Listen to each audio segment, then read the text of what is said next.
Hey everyone, and welcome. Today we are uncorking one of the most famous, most celebrated partnerships in the entire world of wine, the GSM blend.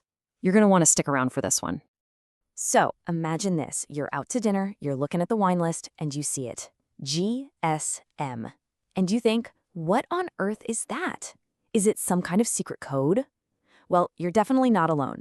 And no, it's not a code, but it is the key to a style of wine that is just absolutely incredible. And there's your answer. It's actually that simple. GSM stands for Grenache, Syrah, and Mourvèdre. Now, these are three totally distinct grapes, but when you put them together, oh man, they create something that is so much greater than just the sum of its parts. It's like magic in a bottle. All right, so to really get what makes a GSM blend so special, you got to meet the individual players. Let's think of them like a band, right? Each member brings something totally unique to the stage. First up, on lead vocals, we have Grenache. This grape is really the heart and soul of the whole operation. It's the one that brings this big, beautiful burst of ripe red fruit. Think strawberries and raspberries. It adds warmth, body, and this really soft, kind of welcoming texture to the wine. Okay, next up on lead guitar, we've got Syrah.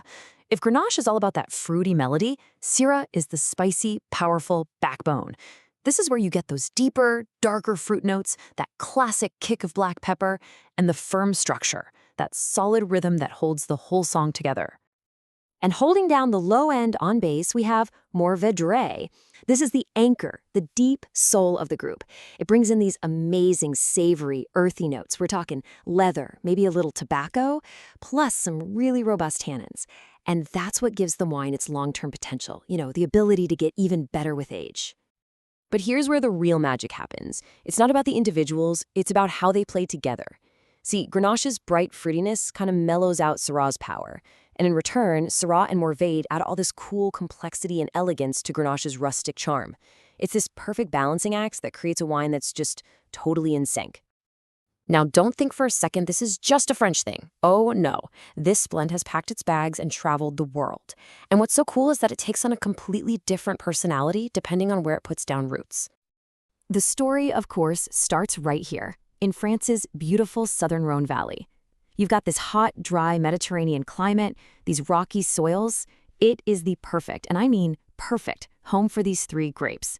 This is where that classic original style was born. And this is where it gets really fun.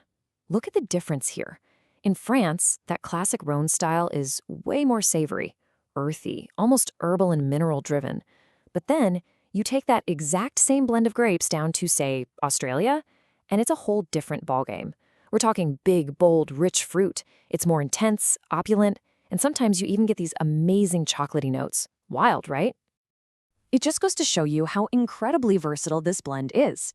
It's a perfect example of how grapes can taste totally different depending on the soil, the climate, the place they're grown, what the French famously call terroir. But, the place, the terroir, is only half the story. The other half? That comes down to the skill, the art, the pure craft of the winemaker who's putting it all together. So while there's no single secret formula written in stone, there is a pretty typical structure you'll see. Grenache is almost always the star of the show. It's the main event, making up the majority of the blend. Then you have Syrah and Mourvèdre coming in as these really important, crucial supporting actors. And if you want to know just how wild this can get, check this out. In one of the most famous regions for this style, Châteauneuf-du-Pape in France, winemakers are legally allowed to use up to 13. That's 13 different kinds of grapes in their blend. Now, GSM is still the heart of it, but wow, talk about complex. So at the end of the day, every little decision the winemaker makes is huge. We're talking fermentation temps, whether or not they use oak barrels for aging, and of course, those final percentages in the blend.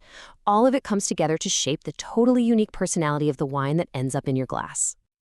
All right, enough of the technical stuff. Let's get down to brass tacks. What's the stuff like to actually drink, and what do you do with it? Okay, so when you pour a glass, the first thing you'll probably notice is this beautiful ruby red color. Then give it a swirl and a sniff, and you're gonna get that whole symphony we were talking about.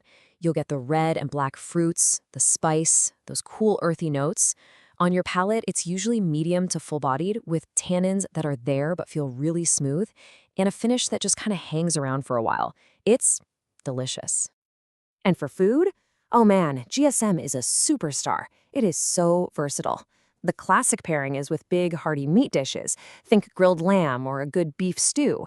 It's also fantastic with a rich pasta with meat sauce. And honestly, sometimes the best way to enjoy it is just with a simple plate of really good hard cheese, like a nice Parmesan. So yeah, from the old, rustic hills of the Rhône Valley to the sun-drenched vineyards of Australia, it's pretty amazing, right? One single blend, but a whole world of flavor to explore. So I guess the only question left is, where are you going to start? Are you going to go for that classic, earthy elegance from the old world, or the big, bold fruit from the new world? Either way, you can't go wrong. Cheers to that!